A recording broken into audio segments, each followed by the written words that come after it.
Un nom ancien, gravé dans la pierre, est la mémoire du Nil. Il y a près de 5000 ans, un homme sans couronne ni privilège a gravi les sommets par la seule force du savoir. Architecte visionnaire, médecin pionnier, ingénieur de génie, prêtre éclairé, penseur intemporel. Un seul homme, plusieurs sciences, une seule mission, élever l'esprit humain. Il n'était pas né noble. Il est devenu immortel. Ce qu'il a bâti a défié le temps. Mais ce qu'il représentait a été effacé, oublié, parfois même défiguré. Aujourd'hui, nous remettons la lumière sur ce génie africain que l'histoire a tenté d'ensevelir. Voici l'histoire vraie d'Imhotep. Avant d'être un mythe, Imhotep fut un homme. Un nom ancien, discret, presque effacé des mémoires modernes, mais qui résonnait comme une force divine dans l'Égypte antique. Imhotep, celui qui vient en paix. Un nom qui n'a rien d'anodin dans une époque où les noms portaient l'empreinte du destin.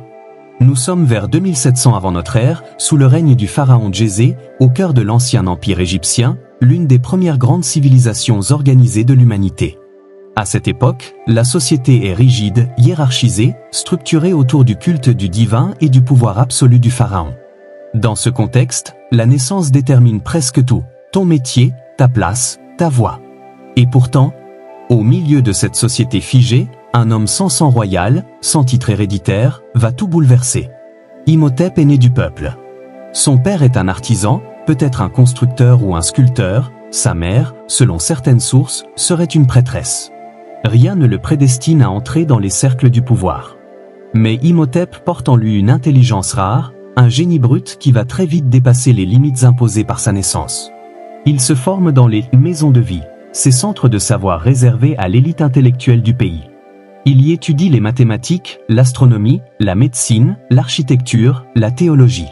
Mais surtout, il ne se limite à aucun domaine. Pour lui, la connaissance est un tout, une symphonie dont il maîtrise chaque instrument. Très jeune, il attire l'attention des scribes, des prêtres, puis du pouvoir royal lui-même. Le pharaon Djézé en fait son vizir, c'est-à-dire son premier ministre, le plus haut fonctionnaire du royaume. Mais pas seulement, Imhotep devient l'architecte de ses rêves, le médecin de sa cour, le stratège de son règne. À une époque où un homme était défini par une seule fonction, Imhotep brise les codes. Il est architecte, ingénieur, médecin, mathématicien, prêtre, philosophe. Une encyclopédie vivante. Un esprit universel dans un seul corps. Il supervise les grands chantiers de l'État, conçoit des structures encore jamais vues, soigne les puissants comme les humbles, étudie les maladies, développe des méthodes de diagnostic. Et dans le même temps, il se plonge dans la méditation et les mystères des temples, réfléchissant aux lois de l'univers, à l'ordre divin, à l'harmonie cosmique. Imhotep n'est pas seulement un homme de pouvoir. Il est un homme de vision. Un pionnier. Un éclaireur. Un maître dans un monde encore en construction. Ce qui frappe, c'est la force de son ascension. Il n'est pas né noble, mais il sera divinisé après sa mort. Car oui, des siècles plus tard, les Égyptiens le vénéreront comme un dieu. Dieu de la sagesse, de la médecine, de la connaissance. Son nom sera gravé dans les temples, ses statues placées aux côtés de celles des pharaons, son savoir transmis en secret dans les écoles des prêtres. Mais ce n'est là que la première étape de son parcours. Car les exploits d'Imhotep dépassent les mots. Ce qu'il va construire, ce qu'il va écrire, ce qu'il va découvrir, vont poser les fondations de sciences entières. Et pendant que d'autres rêvaient encore de divinité, lui bâtissaient l'avenir de l'humanité. De simples sujets à conseiller du trône, son ascension éclaire déjà la grandeur de son génie. Mais ce n'était qu'un prélude. Car Imhotep ne s'est pas contenté de briller dans son temps. Il a changé le cours de l'histoire. Dans le silence brûlant du désert de Saqqara, une silhouette anguleuse s'élève encore, pareille à une stèle dressée contre l'oubli, la pyramide à degrés. Avant qu'Imhotep ne prenne le calame pour tracer ses plans, les pharaons se faisaient inhumer dans de modestes mastabas de briques crues, rectangles posés à même le sable, promis à l'érosion. Il eut l'audace d'imaginer autre chose, non plus un tombeau rampant, mais une montagne de pierres qui ramènerait l'horizon vers les dieux. À l'époque, personne n'avait jamais tenté de hisser de lourds blocs calcaires les uns sur les autres. Aucune carrière n'avait encore fourni le calcaire blanc de Toura à si grande échelle. Aucun contremaître n'avait coordonné des milliers d'artisans, de tailleurs, de porte-blocs, de charretiers, d'arpenteurs, d'esclaves et d'hommes libres dans un balai aussi précis qu'un mécanisme d'horloge.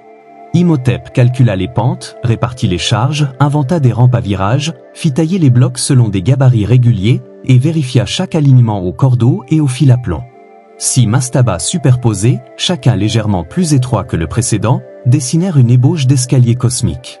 Lorsque la dernière assise fut posée, le monument culmina à 62 mètres, la plus haute structure de pierre jamais construite jusque-là, éclatant de blancheur sous le soleil, visible des caravanes à des lieues à la ronde. Mais la pyramide elle-même n'était que le cœur d'un ensemble bien plus vaste. Imhotep entoura l'édifice d'une enceinte crénelée longue de plus d'un demi-kilomètre, perça un portail monumental orienté vers Orion, aménagea une cour d'Ebsed pour les jubilés royaux, creusa des galeries funéraires profondes comme des veines sous la peau du désert. À l'entrée, un couloir à colonnes, première colonnade en pierre de l'histoire, accueillait les processions. Les fûts sculptés imitaient les tiges de papyrus et rappelaient que l'architecture, chez les Égyptiens, était autant métaphore de la nature que défi technique. Tout, dans cette œuvre, respirait l'innovation, la taille standardisée des blocs, l'emploi de linteaux monolithes, le principe même de la verticalité pérenne. Par son audace, Imhotep ouvrit la voie aux géants de Gizeh. Khéops, Khéphren et Mykérino ne sont que les petits-fils spirituels de ce premier geste. Plus loin dans le temps, les ziggourats mésopotamiennes, les cathédrales gothiques, les gratte-ciels d'acier de Chicago ou de Dubaï prolongent la même intuition. Assembler la matière pour défier la pesanteur et inscrire l'homme dans l'infini.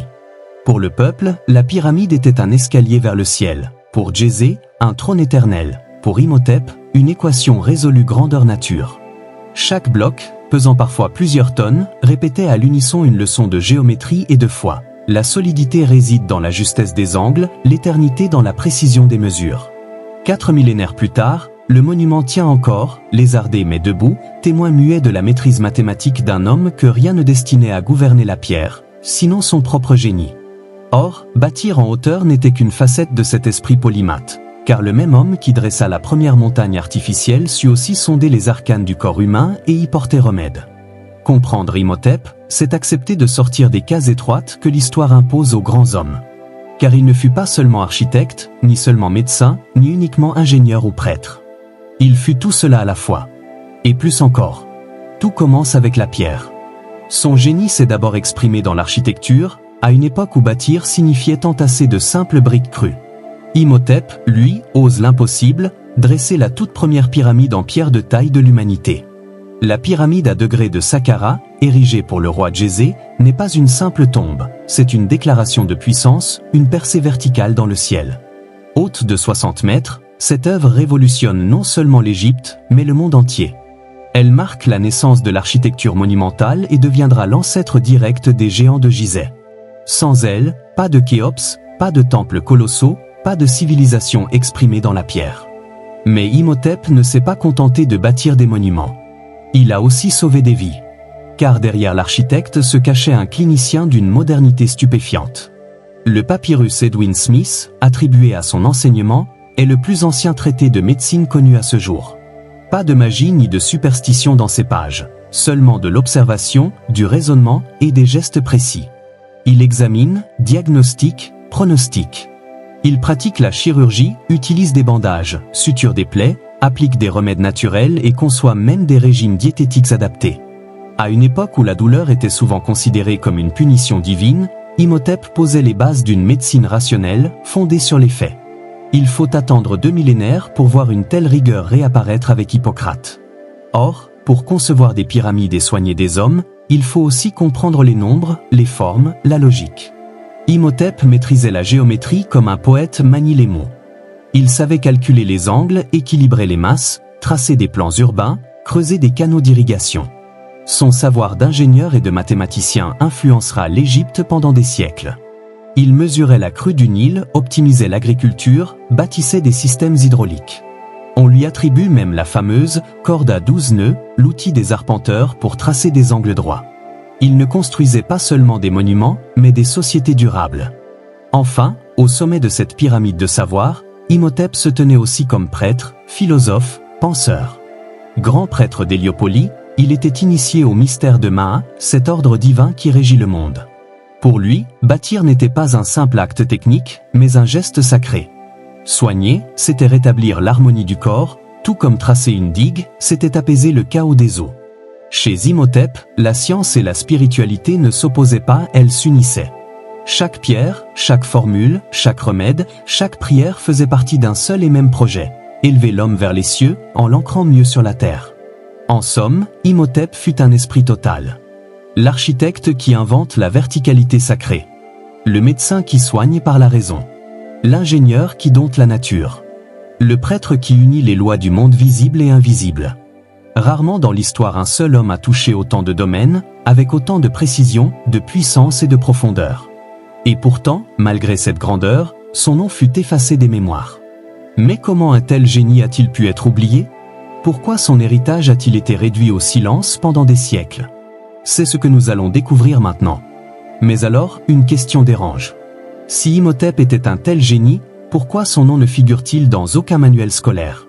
Pourquoi nos enfants apprennent-ils qu'Hippocrate est le père de la médecine, mais n'entendent jamais parler d'Imhotep? Pourquoi les pyramides sont-elles montrées, mais jamais les hommes qui les ont pensées? La réponse est brutale, l'histoire d'Imhotep a été volée, effacée, déformée. Tout d'abord, son héritage intellectuel a été absorbé, voire pillé, par les Grecs anciens, qui eux-mêmes admiraient l'Égypte. Hippocrate, Platon, Pythagore, tous se sont abreuvés de la sagesse africaine. À Héliopolis et à Memphis, ils ont étudié les mathématiques, la médecine, l'astronomie. Mais au fil des siècles, les sources se sont inversées, ce sont devenus eux, les maîtres. Eux, les pères fondateurs. Imhotep, lui, est resté dans l'ombre. Volé par les mots, effacé des pages. Et ce n'est pas tout. L'Occident moderne a enfoncé le clou. Hollywood, par exemple, n'a pas seulement ignoré Imhotep, il l'a transformé. Dans La Momie, blockbuster américain, Imhotep devient un sorcier maléfique, un monstre, une créature maudite. Le savant est devenu une caricature. Le père de la médecine, un fantôme à fuir. Plus grave encore, son identité africaine a été gommée. Peu à peu, les représentations d'Imhotep ont changé. De peau foncée, il est devenu clair. Ses traits africains ont été lissés, européanisés. Dans les illustrations, les séries, les musées même, le noir profond de l'Égypte ancienne a été repeint couleur sable. Ce n'est pas une simple erreur, c'est un blanchiment historique. Et ce silence ne s'arrête pas aux écrans.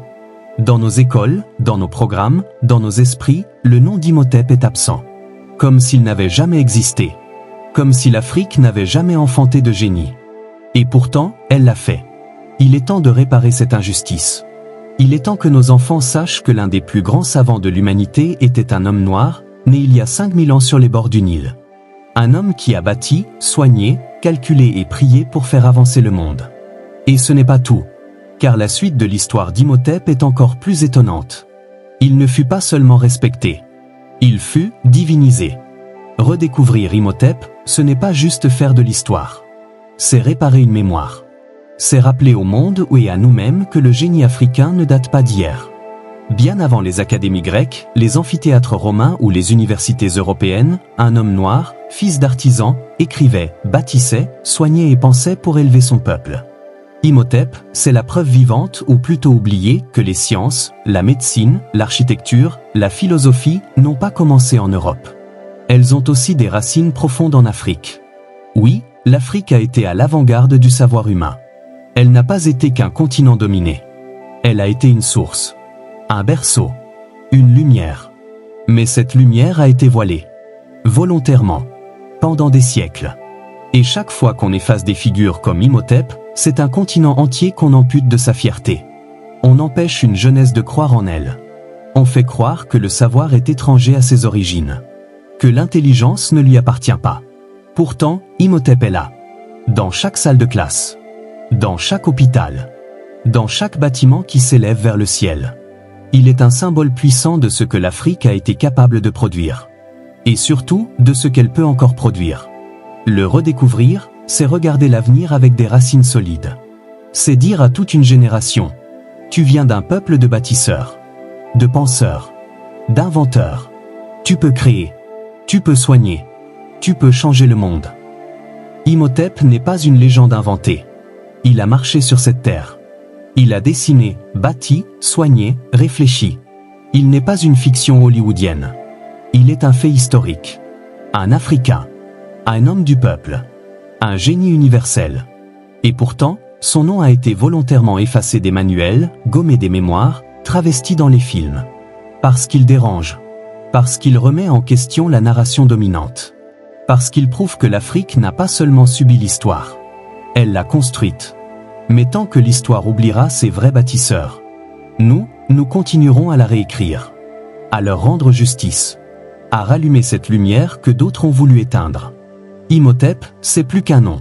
C'est un rappel, une boussole, une promesse. Et son réveil, c'est aussi le nôtre.